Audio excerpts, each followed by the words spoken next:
वहाँ पे ना कई सारे छोटे छोटे रूम बने थे G2 ग्राउंड के अंदर, क्योंकि कमांड टास्क में क्या होता है ना, आप फिर उसके बाद से चेस्ट नंबर 17 गया, चेस्ट नंबर 17 गया, चेस्ट नंबर 18 और 21 को बुला। अभी सुनना इसके बाद लेक्चरेट कार्ड था, उसमें से एक कार्ड पिकअप किया और बाहर गया अपना पसीना पूछते पूछते ऐसे कार्ड को देखते देखते, ठीक है। और मेरी सांस भी फूल रही है उसमें, क्योंकि मेरी जस्ट रनिंग करके आए हैं, पसीने से लथपथ हो रखे पूरे। यार जब भी तुम अपना PIQ फॉर्म भरते हो ना, तो उस PIQ फॉर्म को मैंने पहले बताया था, और भी 3-4 चीज़ें और इंपॉर्टेंट है ड्यूरिंग द कमांड टास्क। एक चीज़ याद रख लो, या फिर इसको रट मारना, उसका बैलेंस खराब होता और ऊपर से नीचे गिर गया था, उसको गिरने की वजह से उसका जो पैर था पूरा फ्रैक्चर हो गया था। So Jai Hind everyone, today I am going to talk about third day of AFSB experience. So let's start. So in morning हम सुबह उठे 5 बजे के आसपास, कल की तरह हमने सेव किया, ठीक है, नहाए, कपड़े पहने और G2 वाले कपड़े पहने, क्योंकि आज भी हमारा G2 वाला टास्क था। G2 के टास्क सारे कंप्लीट नहीं हुए थे।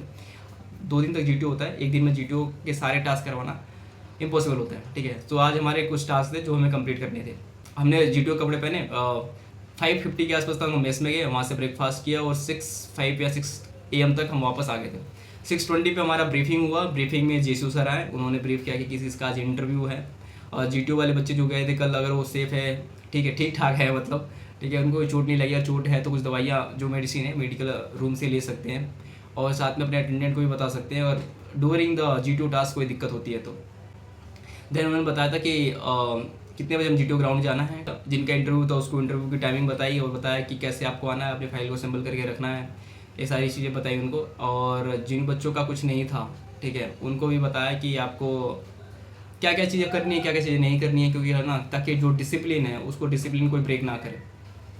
साथ में उन्होंने एक और चीज़ बताई थी यार कि यहाँ पे ना आप कपड़े अपने धुलने के लिए दे सकते हो, पर सेट 20 रुपीज़ लगते हैं एक, और इंडिविजुअली एक पैंट एक शर्ट का 10-10 रुपये लगते हैं। वो क्या करेगा कि आपको अपने कपड़े सुबह रख के चले जाओगे एक जगह पे सारे लोग, ठीक है, एक पर्सन लेके जाएगा सारे कपड़े, आपको शाम तक धुल के प्रेस करके आपको वापस कर देगा, ठीक है। चार्जेस वही होते हैं जैसे मैंने अभी बताया, पर पैंट पर शर्ट 10 रुपीज़ दोनों के होते हैं, ठीक है, उसके अकॉर्डिंग। और एक और चीज़ यार, अगर आपको भी जाना है वहाँ पे, तो अगर आपको ये शर्ट नहीं आया है, क्योंकि वहाँ बहुत सारे सिमिलर शर्ट भी थे, वाइट शर्ट बहुत सारे बंदों के हो गए, वाइट वो ब्लैक पैंट बहुत सारे लोगों के होंगे, पिंक शर्ट भी बहुत सारे लोग पहन के आते हैं, कुछ लोगों को स्काई ब्लू शर्ट होती है। तो यार कंपनी लिख के रख लेना, ठीक है, या कोई मार्क अगर हो तो उसको नोटिस कर लेना कि हाँ इस वाला मार्क मेरे पैंट या मेरे शर्ट में है, जिससे आपको इजीली आइडेंटिफाई करो, कोई मिसमैच ना हो। क्योंकि मेरे वाले में क्या होता कि मेरे दोस्त का शर्ट किसी और के पास गया था, बाद में थोड़ी से ढूंढने के बाद पता चल गया, उसको मिल गया था वो, ठीक है। सो ब्रीफिंग में करने के बाद हमें बता दिया कि G2 ग्राउंड कब से तक हमें पहुंचना है, ठीक है, और जो भी इंटरव्यू वाले थे उनको उनके बारे में बता दिया कि आप इस टाइम पे रिपोर्ट करनी है। इंटरव्यू का भी था कि इंटरव्यू की 3 टाइमिंग थी, जिसकी जब सबसे पहले थी, ठीक है, तो उसको जल्दी आकर रेडी होना था, जिसको बीच में थी उसको उसके अकॉर्डिंग, और लास्ट वाले को उसके अकॉर्डिंग रेडी होना था, ठीक है। तो हमारा G2 टास्क था, हम गए G2 ग्राउंड पे। G2 ग्राउंड पे जाने के बाद सबसे पहले हमें एक रूम के अंदर भेज दिया गया। वहाँ पे ना कई सारे छोटे छोटे रूम बने थे G2 ग्राउंड के अंदर। तो वहाँ पे बेसिकली 4 रूम बने थे, मतलब 4 G2 ग्राउंड था, जहाँ पे 4 ग्रुप अलग एक साथ साइमल्टेनियसली G2 टास्क को परफॉर्म कर सकता है, ठीक है। और इंडिविजुअल ऑब्स्टिकल्स भी उसमें थे कि 4 बच्चे इंडिविजुअल ऑब्स्टिकल्स एक साथ परफॉर्म कर सकते हैं। तो हमें रूम के अंदर भेज दिया गया। रूम के अंदर कुछ ऐसा बना था कि आपको बाहर का नहीं दिखेगा क्या हो रहा है, बट थोड़ी सी ये होती है कि ट्रांसपेरेंट होता है ऊपर से और नीचे से, मतलब बस पैरों से और काफ़ी ऊपर उठो तब ऐसा कुछ दिखेगा, वैसे वो उसमें कुछ दिखता नहीं है, और काफ़ी दूर होता है तो आवाज़ भी वहाँ तक नहीं जाती है, ठीक है। हम रूम के अंदर हमें भेजा गया। रूम में जाने के बाद थोड़ी देर बाद G2 सर आए। G2 सर ने बोला कि हम कमांड टास्क करने जा रहे हैं, कमांड टास्क के रूल्स बताए हमें, ठीक है।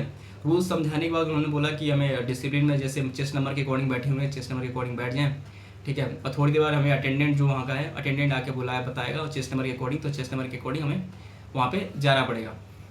तो भाई हम लोग बैठ गए रूम के अंदर।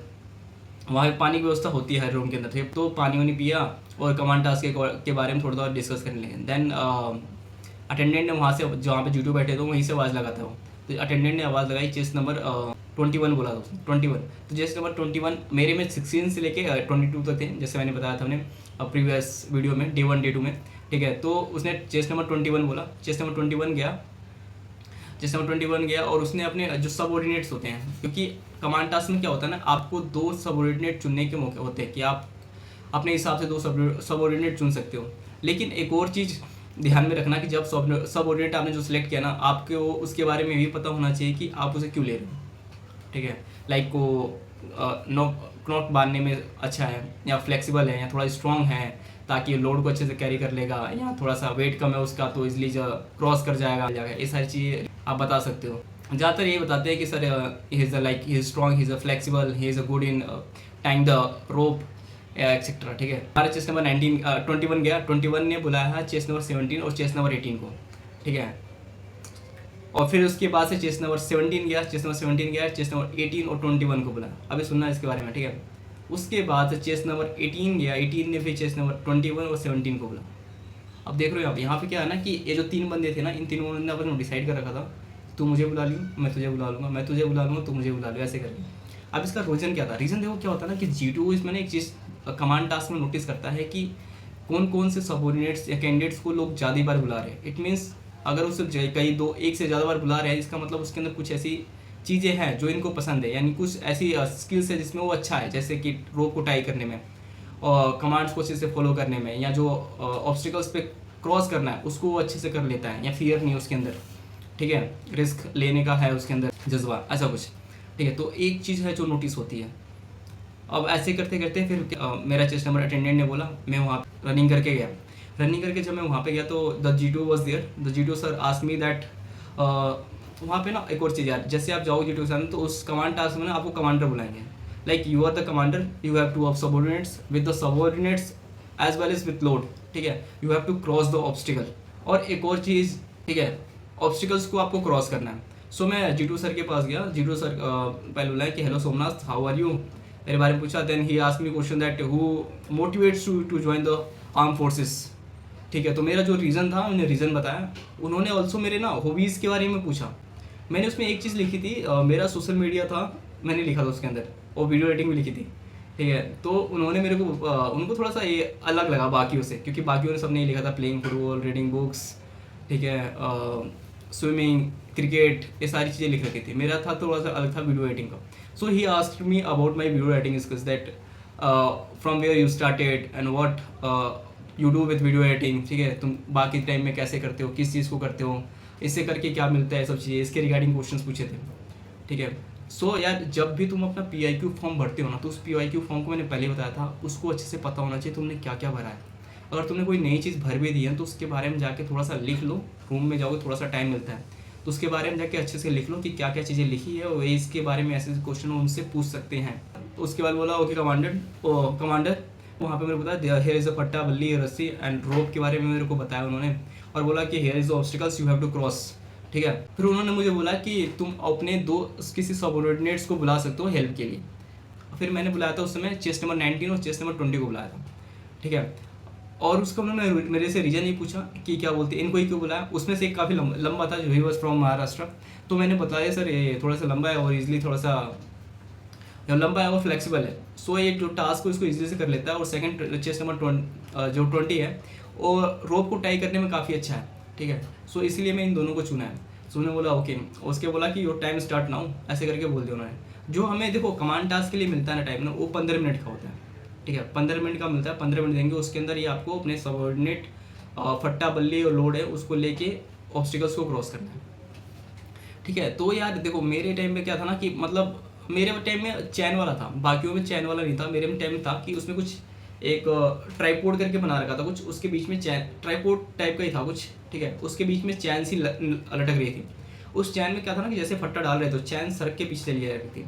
ठीक है, और उस टाइम पे मेरे कहा था कि मैं उसको करते समय 3-4 बार गिरा था मैं, लेकिन एक चीज़ थी कि मैं ही बार बार आगे जा रहा था, मैं अपने सबऑर्डिनेट्स को नहीं दे रहा था। ठीक है, सबऑर्डिनेट जो थे मैं उनको नहीं भेज रहा था चढ़ने के लिए, उन पर रिस्क नहीं डाल रहा था, मैं वो रिस्क खुद ले रहा था। ठीक है, मैंने बेयरली सबऑर्डिनेट्स खेल ली थी, बाकी सारे टास्क जो मेन वाले होते हैं जहाँ पे गिरने का खतरा होता है वहाँ पे मैं खुद गया था। कमांड टास्क के टाइम ना 3 चीज़ जो होती है जो G2 नोटिस करता है। ठीक है, पहला होता है कि यार कि जो एज अ सबऑर्डिनेट्स बाकी 2 बच्चे आ रखे हैं वो तुम्हारे पास क्या बोलते हैं, तुम उनको कमांड कैसे करते हो। ठीक है, अगर कोई ऐसा टास्क है जहाँ पर तुम्हें लग रहा है कि थोड़ा सा रिस्क के नीचे गिरने का डर है, उनसे तुम कैसे डील कर रहे हो, उनकी कैसे कॉन्फिडेंस है उसको बूस्ट कर रहे हो। सेकंड चीज़ की हाई प्रेशर और कम टाइम लिमिट्स के अंडर में कैसे उस ऑब्स्टिकल्स को सॉल्व कर रहे हो। ठीक है, और जो तीसरी बात है कि तुम रूल्स को वायलेट कर रहे हो नहीं कर रहे हो वायलेट। ठीक है, तो इसमें क्या था कि यार कि जैसे मान लो ना कि आपने कोई रूल्स को वायलेट किया, मतलब जहाँ पे पैर नहीं रखना था ज़मीन पे गलती से आपका पैर लग गया। ठीक है, तो आपको वापस से स्टार्टिंग पॉइंट में जाना होता है, सारी चीज़ें वापस से वो रीस्टार्ट करनी होती है। ठीक है, और इसमें जो सबऑर्डिनेट्स आते हैं ना 2, वो कुछ नहीं करते हैं, मतलब जो आप कहोगे वही करेंगे, वो ना कोई आपको आइडिया देंगे ना सजेशन का। आपने बोला रोप टाई करो, रोप टाई करो, आप बोलोगे वहाँ पे उस ऑब्स्टेकल पे खड़े होना है, वहाँ पे खड़े होंगे, वो फट्टा बोलोगे फट्टा बोलेंगे, आपके अकॉर्डिंग, मतलब आप कमांड करोगे आपके अकॉर्डिंग वो फॉलो करेंगे, ठीक है। और इन बिटवीन कहीं अगर आपको फट्टा बल्ली कुछ भी गिर जाता है ज़मीन पे, तो वापस से इनिशियल पॉइंट पाना और फिर से वो रिस्टार्ट करना होता है। कमांड टास्क के लिए ना कुछ रूल्स होते हैं, थोड़ा बहुत मैं मतलब शॉर्ट में क्रक्स में बता देता हूँ, ठीक है। पहला ये होता है कि देखो जब भी आप वहाँ पे जाओगे, थोड़ा सा आपके बारे में आपको इंट्रो लेंगे G2 सर। हाँ, थोड़े बहुत क्वेश्चन, ज़्यादा क्वेश्चन नहीं पूछते, थोड़े बहुत क्वेश्चन पूछ सकते हैं, ठीक है। आपके हॉबीज़ के बारे में आपसे रिलेटेड, ठीक है। और उसके बाद से आपको 2 सबऑर्डिनेट्स बुलाने के लिए बोलेंगे। जो सबऑर्डिनेट्स आते हैं 2 हेल्प करने के लिए आपकी, वो आपके अकॉर्डिंग काम करते हैं, जो आप बोलोगे वही फॉलो करते हैं। वो अपनी तरफ से ना कोई सजेशन देते हैं, ठीक है, ना ही कोई एक्स्ट्रा अपनी तरफ से करेंगे वो। और जो आप सबऑर्डिनेट्स बुला रहे हो उसमें भी पूछ सकता है कि आपने इनको ही क्यों चुना, ठीक है।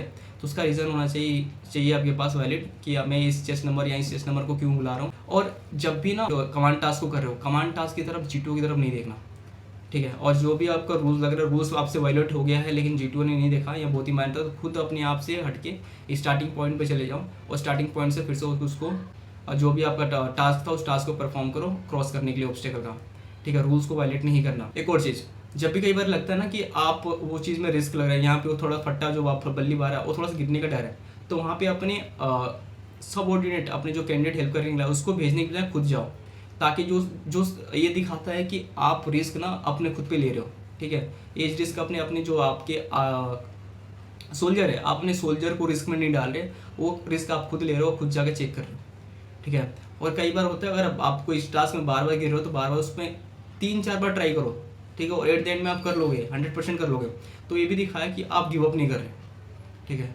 और भी 3-4 चीज़ें और इम्पोर्टेंट है ड्यूरिंग द कमांड टास्क, एक चीज़ याद रख लो या फिर इसको रट मारना कि चेस्ट नंबर 19, ठीक है, स्टे काम, क्योंकि जैसे आपने ऑब्स्टिकल क्रॉस किया उसके बाद से आपको अपने सबऑर्डिनेट को भी लेकर आना कि उसे बोलना है chest number 19, stay calm, look at me, put your leg gently, be careful, don't panic, okay, hold my hand, chest number 20, hold my hand, put your leg gently and come this point, ठीक है। उसको ही बोलना है कि don't panic, stay calm, ठीक है, ऐसे बोलना है उसको, ताकि लगे कि आप अपने जो सोल्जर है ना, मतलब जो आपके सबऑर्डिनेट आते हैं उसको एज अ सोल्जर माना जाता है और आपको एज अ कमांडर माना जाता है। तो एज अ कमांडर आप अपने सोल्जर्स को पैनिक नहीं होने दे रहे हो, काम कर रहे हो और ईजिली उनसे काम जो ऑब्स्टिकल्स है उसको क्रॉस करवा रहे हो, ठीक है, ये इंपॉर्टेंट है। और कई बार होता है कि जैसे मान लो लोड आ गया ना, लोड थोड़ा फिसल गया, उसको जैसे वो लगता है कि गिर गया हो, तो उसके में करना है कि don't worry, just try once again and you will cross it. उसका हौसला बुलंद करना, उसको कॉन्फिडेंस उसके अंदर ले आना है, हौसला बनाना है ताकि वो क्रॉस करे। और इस चीज़ आपको बोलते रहे, आपको लगता है ना कि वो जो तुम्हारा जो सबऑर्डिनेट हेल्प करने के लिए उसके अंदर वो अच्छा खासा कर लेगा, फिर भी आपको बोलना है, क्यों? क्योंकि ये बात आपकी G2 के कान तक पहुँचनी चाहिए। और कमांड टास्क करते समय G2 से नज़र नहीं बुलानी, ठीक है। चलो ठीक है, ये 3 जो कुछ इंपॉर्टेंट चीज़ें थी जो आपको करनी है G2 टास्क के अंदर, दिमाग के अंदर रखनी है। फिर देखो, और G2 को लगेगा ना कि तुम्हारे अंदर कुछ तो बात है, ठीक है, तुम अच्छा कर रहे हो, तो फिर G2 तुम्हारे टास्क को ना और हार्ड करेगा, ठीक है। बोला जैसे मेरे केस में उन्होंने बोला था कि suppose commander you don't have this फट्टा, सो विद बल्ली एंड रस्सी what you will do to cross this obstacle, ठीक है। और you have your one subordinate as well as load to bring. देखो, तो मेरा command task at the end अच्छा गया। और लास्ट में मेरे G2 सर ने मुझे बोला था कि commander you have perform good and, ठीक है, एंड आई एम इम्प्रेस्ड। तो उससे सुन के मुझे भी लगा था कि यार मैंने अच्छा किया है, और ठीक है, और जनरली मैंने ये चीज़ें फॉलो की थी जो मैंने बताई अभी, तो अच्छा गया। तो और आप भी करोगे तो आपका भी अच्छा जाएगा, सच में अच्छा जाएगा, बस इन चीज़ों को ध्यान में रखना। तो ऐसे करके हमारा कमांड टास्क कंप्लीट हुआ। सो कमांड टास्क करने के बाद ना लास्ट में एक और था, मेरा एक फ्रेंड था, उसके बाद जो मेरे ग्रुप वाले मेंबर रह गए थे उनमें से करके बुलाया था। मेरे को 2 बंदों ने बुलाया था, ठीक है, तो मेरे को हेल्प के लिए 2 बंदों ने, मैं 2 बार गया था। उसमें से एक जो था जिसने वो 19, ये कृष्णा फ्रॉम पुणे, तो उसने मेरे को बुलाया था। उसके केस में ना उस पर भी G2 ने उसको टास्क काफ़ी बढ़ाए थे। उसमें उसने 3 बार बोला था कि suppose that you don't have फट्टा, suppose that you don't have बल्ली, ठीक है, what you will do, how will you perform this task, how will solve, ठीक है। उसने भी किया था, लास्ट में उसने भी करके उस चीज़ को कैसे ना कैसे करके सॉल्व कर दिया था, ठीक है। और उसको भी बोला था गुड, ठीक है, ऐसे बोला था कि काफ़ी अच्छा किया। तो उसको ले देखो, जब भी G2 को लगेगा ना कि यहाँ इसके अंदर कैपेबिलिटी है चीज़ों को, ऑब्स्टिकल्स को सॉल्व करने की अंडर हाई प्रेशर, तो तुम्हें टास्क को ना और बढ़ाते मुश्किल से मुश्किल करता जाएगा। और एयरफोर्स में क्या होता है कि ऑब्स्टिकल्स थोड़े ऊंचे होते हैं, तो थोड़ा ऊंचाई से चीज़ों को सॉल्व करना थोड़ा सा मुश्किल होता है यार एज़ कम्पेयर टू आर्मी और नेवी, ठीक है। तो इसलिए उसमें शायद रेड वाला पार्ट भी बहुत कम ही होता है, जिसपे दोनों ही मना होता है कि ना आप जा सकते हो ना ही आपका जो फट्टा बल्ली लोड है वो रख सकते हो। ये वाला हमारा कमांड टास्क कंप्लीट हुआ। कमांड टास्क को कंप्लीट करने के बाद हमें थोड़ा सा बोला था कि साइड में वापस चले गए रूम के अंदर, वहाँ जाकर हम थोड़ा पानी वानी पिया। पानी वानी पीने के बाद जीटू सर ने अटेंडेंट ने आवाज़ लगाई, सारे निकल के आए। और एक और होता है कि जैसे कि पैदल चल के आना नहीं होता जीटू ग्राउंड में, रनिंग करने आता। तो चेस्ट नंबर मैं था 16 से लेकर 22 तक हम लोग रनिंग करते हुए एक लाइन में वहाँ पहुँचे। वहाँ पहुँच के बाद फिर सर ने हैंड टू हैंड फिर हमें फाइनल ग्रुप टास्क का दे दिया। फाइनल ग्रुप टास्क में क्या होता है कि थोड़े से ऑब्स्टिकल ज़्यादा होते हैं इसमें, लेकिन वन होते हैं कि स्टार्टिंग लाइन होता है, फिनिश लाइन होता है कमांड टास्क की तरह। बस ये होता है इसमें ऑब्स्टिकल ज़्यादा होते हैं तो थोड़ा सा लंबा होता है, ठीक है। तो फिर इसमें भी सेम हुआ, जैसे चीज़ें स्टार्ट हुआ बंदों ने भसड़ मचाई। टिल मैंने have an idea and think we have to put बल्ला फट्टा this side, have to tie the knot like this, ठीक है। We have to make a solenoid, we have to use a triangle form of method so that we can easily form. अब बंदे क्या कर रहे हैं कि देखो यार एक फट्टा बाना उसने लगाया, उस पर चढ़ा, बंदा गिर गया नीचे। अब वो स्टार्टिंग से फिर से स्टार्टिंग पॉइंट पे आ गया। अब फिर दूसरा वाला बंदा क्या कर रहा है, जाकर उसके फट्टा वाली को फिर से खोल दे रहा है, अपना आइडिया लगा रहा है, ठीक है। ऐसे फिर उसने किया, उसका फेल हुआ, फिर तीसरा बंदा है उसने अपना आइडिया लगाया, ठीक है। ऐसे करके सारे कर रहे हैं। अब ऐसे करके भाई चिल्लाए हुए जा रहे, भसड़े मच रही है, किसी का कोई आइडिया काम नहीं कर। एक चीज़ याद रखना कि यार एक आइडिया को ना just try 3 to 4 times so that कि अलग अलग तरीके से, ताकि वो आइडिया काम कर जाए, ठीक है। पहले ये नहीं कोई, अगर आप ऐसे करते रहो कि एक आइडिया लगाया फर्स्ट टाइम में नहीं हो तो उसको चेंज करके दूसरे में लगा दिया, फिर दूसरा लगाया फर्स्ट में फेल हुआ तो उसको हटा दिया, नहीं करना। उसी आइडिया को अलग अलग तरीके से करना है सो दैट कि आपका टाइम बचे, क्योंकि बांधने में और खोलने में टाइम काफ़ी जाता है, ठीक है। बट एट द एंड क्या हुआ था कि हमने किया था बाद में कोऑर्डिनेट करके एक दूसरे से हमने वो फाइनल ग्रुप टास्क को कर लिया था। जैसे ही हमारा फाइनल ग्रुप टास्क कंप्लीट हुआ ना, तो जो जीटू सर थे उन्होंने बोला कि okay group, you have perform very well, ठीक है, और best of luck for the next task, ऐसे बोल के फिर वो चले गए। फिर हम लोग वहीं ग्राउंड में खड़े थे भाई, गांधीनगर की गर्मी बहुत ही गंदी पड़ रही थी, ठीक है, और जून का महीना, ठीक है। तो हम लोग धूप में वैसे ही खड़े थे। थोड़ी देर बाद क्या था, अटेंडेंट आया हमारे पास। अटेंडेंट बोल रहे हैं कि सबको इस रूम नंबर में पहुंचना है फॉर द लेक्चरेट, और तुम्हें जो जीटीओ सर गए हैं थोड़ी देर पहले उनसे पहले पहुंचना है, ठीक है। हमारे पास टास्क था उनसे पहले पहुंच जाके वहाँ पे हमारे पास जो सेमी सर्कल में बैठते हैं उस सेमी सर्कल में चेयर्स लगी हुई, उसमें जाकर तुम्हें बैठ जाना है। तो डिस्टेंस थोड़ा ज़्यादा था यार, ठीक है। तो हम लोग रनिंग करते करते वहाँ तक पहुँचे रूम में, और रूम में जाके हम बैठे। अब बैठ जैसे सेमी सर्कल में सारे हाँप रहे थे, पसीने से लथपथ हो रहे थे पूरे, क्योंकि यार गांधीनगर की गर्मी ना भाई क्या ही बोलूँ उसका, क्योंकि यार वहाँ उमस ज़्यादा हो रही थी और बारिश एक दिन भी नहीं हुई थी, तो उससे बुरा हाल होगा था। पसीने से सारे गीले थे। जैसे हम लोग रूम में पहुँचे पसीने से गीले हो रखे हैं, सेमी सर्कल में बैठे हैं, ठीक है। हम लोग की सांसें तेज़ तेज़ चल रही है। और फिर जैसे हम बैठे जस्ट उसके कुछ 5 to 7 सेकेंड्स के बाद जीटू सर ने एंट्री मारी। हम चेस्ट नंबर के अकॉर्डिंग बैठे थे, चेस्ट नंबर 16 से लेकर चेस्ट नंबर 22 तक। तो सर जीटू सर आए, उन्होंने बोला कि chest number 16 take the card, go outside, prepare for the lecturette. अब भाई जो लेक्चरेट कार्ड था उसमें से एक कार्ड पिकअप किया और बाहर गया, अपना पसीना पोंछते पोंछते ऐसे कार्ड को देखते देखते, ठीक है। अब मेरी सांस भी फूल रही है उसमें, क्योंकि मेरी जस्ट रनिंग करके आए हैं, पसीने से लथपथ हो रखे पूरे, ठीक है। तो मेरे को कमांडो वाली वीडियो की याद आ रही थी जो वैसे चल रहा था उसमें टास्क, ठीक है। तो मैं देखते देखते गया वहाँ पे, मैंने बस और वहाँ जैसे बाहर गया ना, मैंने टॉपिक्स देखे बस। उसमें था गेम एडिक्शन था, साउथ ईस्ट कंट्रीज़ के बारे में था, सोवियत यूनियन के बारे में था, ठीक है, और उसमें जो यूक्रेन रशिया वॉर है उससे रिलेटेड चीज़ें थी, ठीक है। अब इस सब टॉपिक्स मैंने देखा ही था, मुश्किल से मेरे को 10 सेकंड के आसपास हुए होंगे बाहर गए हुए। जीटीओ ने बेल बजा दी, बोला चेस्ट नंबर 16, जैसे बेल बजाई तो चेस्ट नंबर 16 को अंदर आते हैं। चेस्ट नंबर 16 जो पहला मैं था, मुझे अंदर आना था। तो भाई एक्चुअल में ना 3 मिनट का टाइम मिलता है हर एक कैंडिडेट को to prepare for the lecturette, जो कि नहीं मिला था मुझे, ठीक है। तो अगर तुम्हारा चेस्ट नंबर यार स्टार्टिंग में पड़ गया ना तुम्हारे ग्रुप में, तो यार इस चीज़ के लिए पक्का प्रिपेयर रहना कि बहुत सारे टास्क तुम पहले करेंगे और तुम्हें वो टाइम नहीं मिलेगा जो तुम्हारे बाकी ग्रुप मेंबर को मिलेगा।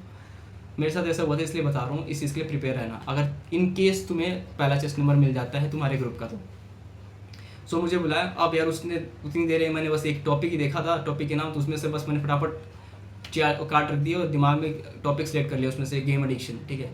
अब गेम एडिक्शंस के बारे में मैंने स्टार्ट किया। पहले हमने दिमाग में समरी बनाई थी, इंट्रो पार्ट बनाया था, फिर कहाँ कहाँ पे हो रहा है, 2-3 प्रेजेंट के केस भी मैंने उसमें जोड़े थे, जो भी बिहार में केस हुआ था गेम एडिक्शन को लेके, ठीक है। और कैसे हमारे यूथ इस ज़्यादा फिजिकल गेम की तरफ फोकस नहीं कर पा रहा, government as well as society level पे क्या इस चीज़ के लिए करना चाहिए, ठीक है। एट द एंड कंक्लूजन बता दिया था मैंने। तो इसमें क्या होता है लेक्चरेट में, जैसे आपका 3 मिनट का होता है, तो जैसे ही 2.5 मिनट हो गए ना, 2 मिनट्स 30 सेकेंड्स हो गए, तो जीटीओ एक बेल बजाता है एज अ इंडिकेशन कि तुम्हारे 2.5 मिनट कंप्लीट हो गए हैं। देन डबल बेल बजाता है जैसे 3 मिनट होते हैं। जैसे मैं बता रहा था तो 2.5 मिनट वाले पे उन्होंने बेल बजाया था। बेल बजाने पे मैंने समझ गया था कि मेरा होने वाला है, 30 सेकंड के अंदर मेरे को एंड अप करना है। फिर मैंने 30 सेकंड के अंदर एंड अप कर दिया था, ठीक है। तो जैसे मैंने मतलब एंड किया था उसे सर ने बेल बजा दी थी, तो मेरा होता कि टाइम पे कंप्लीट हो गया था। उसके बाद से यार क्योंकि मेरा 3 मिनट तक चला था, तो मेरे बाद जो चेस्ट नंबर 17 था उसको 3 मिनट मिल गया था, उससे बाकी सभी को मिले थे 3 मिनट यार प्रिपेयर करने के लिए टॉपिक लेक्चरेट का। फिर जैसे हमारा लेक्चरेट कंप्लीट हुआ, जीटीओ सर ने बोला okay gentleman, you have completed mostly all your task, then only one task is left. वो था हमारा यार individual obstacles. So individual obstacles हमें लास्ट में करवाया था। देखो इंडिविजुअल ऑब्स्टिकल्स के बारे में थोड़ा सा बता दूं। देखो इंडिविजुअल ऑब्स्टिकल्स में ना आपके पास 10 ऑब्स्टिकल होते हैं, उसमें नंबरिंग होती है 1 2 3 to 10, ठीक है 10 होती है। और जैसे जैसे नंबर होते हैं ना वैसे वैसे मार्क्स होते हैं। जैसे जिसपे 1 लिखा हुआ है तो वो तुम्हारा जो फर्स्ट इंडिविजुअल ऑब्स्टिकल है ना ऑब्स्टिकल, तो उसका एक नंबर होगा उसको क्रॉस करने में। जिसपे 3 लिखा हुआ उसको क्रॉस करने में 3 नंबर मिलेंगे। ऐसे करके 10 तक नंबरिंग होती है। टोटल 55 मार्क्स का होता है, ठीक है। और एक और चीज़ बताओ, देखो एयरफोर्स में ना जो ऑब्स्टिकल्स होते हैं थोड़े ऊंचे ऊंचे होते हैं, ठीक है, थोड़े ऊंचाई ज़्यादा होती है उनकी एज़ कम्पेयर टू आर्मी और नेवी, ठीक है। तो यार अगर तुम्हें लगे ना कोई कि ये वाला टास्क मेरे को थोड़ा सा डाउट है या इसमें मैं गिर सकता हूँ, चोट लग सकती है, तो यार उसको अवॉइड करना, ठीक है। उतना फ़र्क नहीं पड़ता क्योंकि यार जिन्होंने 6 किया था ना इंडिविजुअल ऑब्स्टिकल वो भी रिकमेंड हुए थे मेरे टाइम, और बाकियों के टाइम पे भी हुए थे जो मैंने बात की थी, ठीक है। तो तुम्हें लग रहा है कि रिस्की है यहाँ पे चोट लग सकती है, तो भाई उस चीज़ को अवॉइड करना, बाकी कर लेना, क्योंकि उसके बाद भी तुम्हें 9 बच रहे हैं ऑब्स्टिकल्स, ठीक है। 7 तक कम से कम 7 भी करोगे ना तब भी चल जाए, 6-7 वाले भी चल जाते हैं, ठीक है। लेकिन ऐसा मत करना कि तुम्हें रिस्क लग रहा है, टाइम बच जा रहा है तो कर लो ट्राई, बट वैसे करना कि पहले वो करो जिसमें तुम्हें कॉन्फिडेंट है कि हाँ मैं ईजिली उस चीज़ को कर लूँगा, ठीक है। तो ऐसे करके उन्होंने नंबरिंग बताई। उसके बाद से वो हमें 1 बाय 1 करके सारे ऑब्स्टिकल्स के बारे पास लेके उन्होंने जो रूल्स थे उसके बारे में बताया, कैसे कैसे चीज़ों करना है, एक एक करके सारे हमने ऑब्स्टिकल्स सर ने बता दिया, ठीक है। उस स्क्रीनिंग जंप से लेके मंकी क्रॉलिंग से लेके तुम्हारे पास टाइगर लीव से बुरमा ब्रिज वाला, ये सारी चीज़ें मैं बता दी, हाई जंप वाला जो भी था सारा। तो ये चीज़ अपने सुनने के बाद फिर हमें एक रूम के अंदर भेज दिया। रूम के अंदर जैसे जो था मैं बताया था कमांड टास्क में, सेम वैसी रूम के अंदर भेजा था। मतलब अगर आपका कोई मेंबर, एक ग्रुप मेंबर परफॉर्म कर रहा है तो आप उसे देख नहीं सकते कि वो क्या कर रहा है, ठीक है, चारों तरफ से वो कवर होता है। तो उसके अंदर भेज दिया। फिर वहाँ से चेस्ट नंबर के अकॉर्डिंग वो बुला रहे थे। सबसे पहले मेरा चेस्ट नंबर था चेस्ट नंबर 16, तो चेस्ट नंबर 16 बुलाया। उन्होंने ये भी बोला था कि अभी थोड़ा सा टाइम दिया था हमने इंडिविजुअल ऑब्स्टिकल से पहले उन्होंने, ठीक है, उन्होंने टाइम हमें दिया था कुछ 15-20 मिनट का। उस 15-20 मिनट में हमें बोला था कि आप ये जो ORS पीना ORS पी लो, पानी पी लो, थोड़ी सी स्ट्रेचिंग अपनी बॉडी को वार्म अप कर लेना, क्योंकि इंडिविजुअल ऑब्स्टिकल्स के ताकि आपकी बॉडी पहले से उस चीज़ के लिए रेडी रहे, ठीक है, टास्क को परफॉर्म करने के लिए। सो हमने सबने अटेंडेंट रूम में क्या था कि एक्सरसाइज स्ट्रेचिंग कर ली थी, ठीक है, वार्म अप बॉडी को कर लिया था, और मैंने कर लिया था। जैसे भी चेस्ट नंबर थे, चेस्ट नंबर रिकॉर्डिंग में सबसे पहले गया वहाँ पे, जैसे ही मेरे अटेंडेंट ने मेरे को नाम बुलाया, तो यार वहाँ पे जाने के बाद ना मेरे को ना जो हाई जंप वाला था थोड़ा सा मुझे ऊंचा लग रहा था। मुझे लग रहा था जैसे मैं कूदूंगा तो मेरे नीचे वाला जो पैर है ना जूता, उसमें कहीं ना कहीं टकराया, वो मैं गिर सकता हूँ उसको। तो मैंने पता है पहला वाला और 1 नंबर का था, यानी कि उसका जो टोटल और मार्क्स मिलने वाले हैं मेरे को 1 नंबर ही बोलते, मैंने 1 नंबर का ही है भाई, उसको मैंने छोड़ा। उसके अलावा मैंने बाकी जो सारे टास्क ऑब्स्टिकल्स है ना मैं उसको कवर करना शुरू कर दिया। एक जंप वाला था, देन स्क्रीन जंप होता है, कि वुड जैसा लंबा सा लगा होता है, उसको कवर करके उस पर जंप मारना होता है। बैलेंस वॉकिंग वाला था, ठीक है, मंकी क्रॉलिंग की मैंने। उसके बाद से एक और जंप वाला था, फिर टाइगर लीप वाला था, टाइगर लीप वाला से बुरमा ब्रिज था, उसको मैंने किया था। और इसको करते हुए जैसे मैं जा रहा था ना, लास्ट वाला जो हाई जंप था जिसको मैंने छोड़ा था उसको कवर करने के लिए, हाँ, तो उसने सर बोला कि टाइम अप, ठीक है। अब टाइम अप जैसे बोला जीटो सर ने, तो मेरे को बोला था कि जैसे तुम्हारा कंप्लीट हुआ ना, तुम्हें दौड़ के एक रूम था अटेंडेंट रूम जैसा जिसमें मेंबर बैठे थे, उसमें नहीं जाना है, उसके अलावा दूसरा रूम में जाना है, ठीक है। वहाँ पे जाके मेरे को बैठना था, रेस्ट करना था। वहाँ पे जाने के बाद पहुँचने के बाद कि वहाँ पे ORS था, पानी था, और थोड़े स्नैक्स टाइप के लिए ना थोड़े से पकौड़े ला रखे थे उन्होंने। तो वहाँ पे थोड़ा सा गया मैं और जाके थोड़ा सा खा के रेस्ट किया। तो इधर मेरे जो बाकी ग्रुप मेंबर थे वो चेस्ट नंबर के अकॉर्डिंग अपना इंडिविजुअल ऑब्स्टिकल्स कर रहे थे। हाँ, एक और इंडिविजुअल ऑब्स्टिकल्स था, उसमें टायर वाला था, जिसमें टायर को जंप करके पकड़ना था, टायर को जंप कर पकड़ना, अपनी बॉडी को उसके अंदर से आपको निकालनी थी, ठीक है। तो ये वाला मैंने कर लिया था। और क्या हुआ था, फिर 1 बाय 1 करके लोग आने लगे, और वहाँ पे रेस्ट करते समय मेरे दिमाग में आया कि वहाँ पे जो टाइगर लीफ थी ना, टाइगर लीफ थी 8 नंबर की, ठीक है। टाइगर लीफ पे जंप करके रोप को पकड़ना था, फिर उसके साथ जैसे स्विंग हो गए, स्विंग होने के साथ धीरे धीरे करके आपको नीचे आना था, और उसके बाद से उस टाइगर लीफ को पकड़ के वापस जाना था, और वापस से नीचे आना था, जो कि 10 मार्क्स का था, ठीक है। अब मैं टाइगर लीफ को जैसे पकड़ा, स्विंग करते करते करते करते स्विंग करते फिर मैं नीचे उतर गया। अब मेरे दिमाग से ये उतर गया कि यार इसको पकड़ के ऊपर ही जाना, मैं उस चीज़ को भूल गया था। और ये चीज़ मेरे को तब याद आई जब वहाँ पे रेस्ट कर रहा था, ठीक है, थोड़ा सा पानी पी के।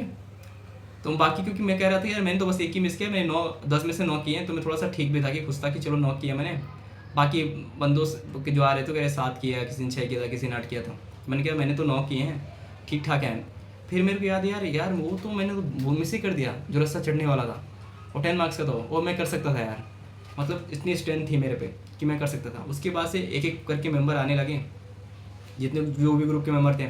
अब आए कुछ के पैर जो थाई थी ना, अब जो उसे टाइगर लिप आप जंप करके पकड़ते हो ना, तो यार नियरली 14 to 15 फीट का होता है, काफ़ी ऊंचा होता है, ठीक है। तो थोड़ा सा डर लगता है, मुझे भी लगा था डर। तो कुछ लोगों ने ना उसको थाई से पकड़ा था और ग्रिप छोड़ी थी। ग्रिप से क्या था, उनकी थाई छिल गई थी।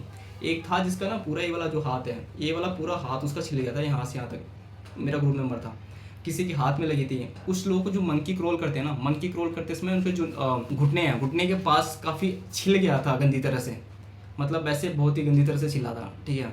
और कुछ लोग थे जिनके हाथ है ना ये वाले, जैसे ज़्यादातर टाइगर लीप पे लगा था, जैसे जंप वेट ज़्यादा है उसका, अब वेट ज़्यादा उसने जंप करके पकड़ा, जैसे पकड़ा ग्रेविटी की वजह से ठीक है, ग्रेविटी ने काम किया, ग्रेव से पकड़ा तो उसका वेट जो उसके ग्रिप थी ना उतनी टाइट नहीं पड़ी, उसकी बॉडी वेट ने ज़्यादा उसको नीचे खींचा, और घिसते घिसते नीचे आया, उसके जो उंगलियाँ थी ना ये सारी छिल गई थी भाई। मतलब कुछ काम ही नहीं कर पा रहा बंदा, ऐसे ऐसे हो गया था। बाकी उसके जो रूममेट्स थे उसको कपड़े पहना रहे, जूते पहना रहे, सब चीज़ें कर रहे थे।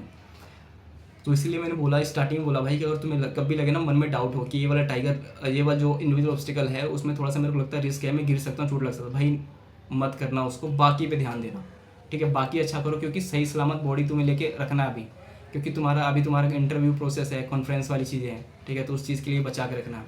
तो वैसे करके हमारा इंडिविजुअल ऑब्स्टिकल्स कंप्लीट हुआ, जो कि मैं कुछ थोड़ा था 9 किया मैंने, एक्चुअल में 8 किया था। क्यों? क्योंकि मैंने रास्ता चढ़ने वाले भूल गया था मैं कि मेरे को वो वाला करना है। अब उसके बाद करने के बाद स्नीक रेस का भी होता है, जिसमें स्नीक रेस में जितने भी जीटीओ होते हैं, हमारे टाइम पे 4 ग्रुप थे, 4 जीटीओ थे। स्नीक रेस में बेसिकली आपको नंबर उम्र का उतना नहीं होता, बट ये आपको ये देखते हैं कि आप में कितना जोश है।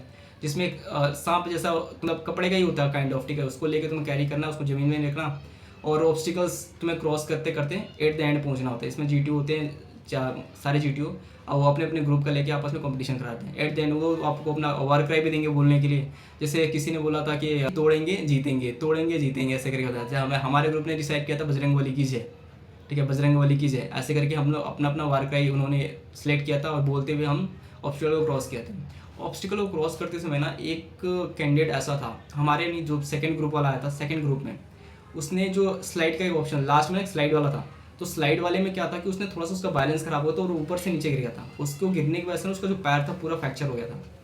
अब पैर फ्रैक्चर होने से वजह से वो AFSB को इंटरव्यू प्रोसेस जो था 5 दिन का, उसको बीच में छोड़ के चला गया वो, ठीक है। मतलब स्क्रीनिंग के बाद जो 4 दिन का टाइम बचता है ना, उसके बीच में वो शायद जीटीओ के सेकंड डे पे ही घर चला गया था फ़ोन करके। क्यों? क्योंकि उसका पैर ही वो पूरा फ्रैक्चर हो गया था, उसमें पूरा प्लास्टर व्लास्टर वाला सीन चल रहा था उसका। सो यार तुम्हारे जो इंडिविजुअल ऑब्स्टिकल्स हो गए और ये जो स्नीक रेस हो गए, इसमें थोड़ा सा ऑब्स्टिकल्स चढ़ना उड़ना ऊंचाई ज़्यादा होती है, तो उसको ध्यान से करना, ठीक है। बॉडी को अपने बस सेफ रखना बहुत ज़रूरी है। फिर जैसे जैसे ये कंप्लीट हुए, हमारा जीटीओ के सारे टास्क कंप्लीट हो गए थे। टास्क जैसे सारे जीटीओ के कंप्लीट हुए, उसके बाद से हम लोग गए मेस में खाना खाया।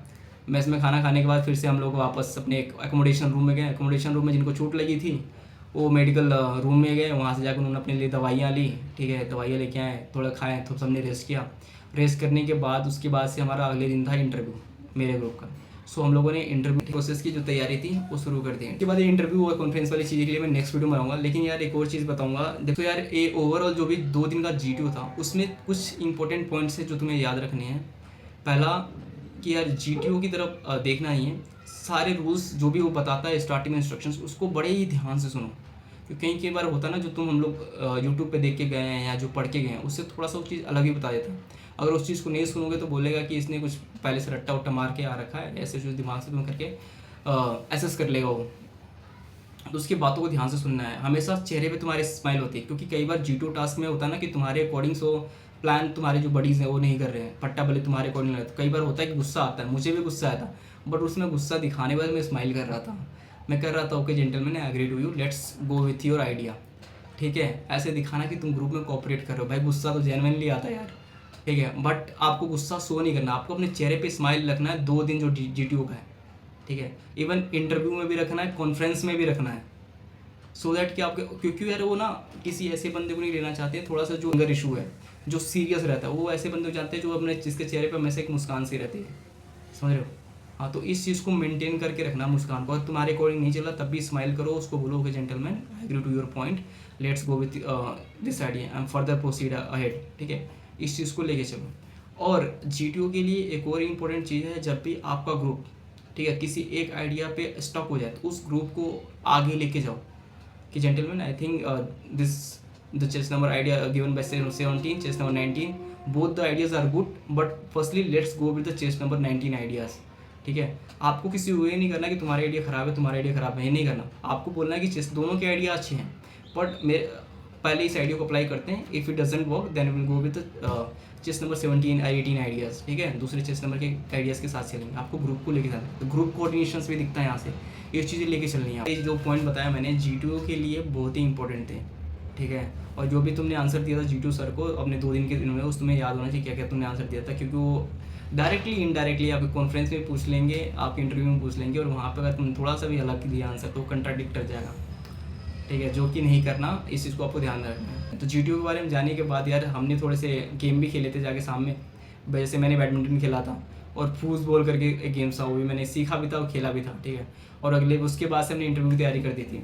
सो यार इंटरव्यू के बारे में और कॉन्फ्रेंस के बारे में, ठीक है, मैं नेक्स्ट वीडियो में बताऊँगा, क्योंकि वीडियो काफ़ी लंबी हो जाएगी। तब तक ले bye bye, take care, see you.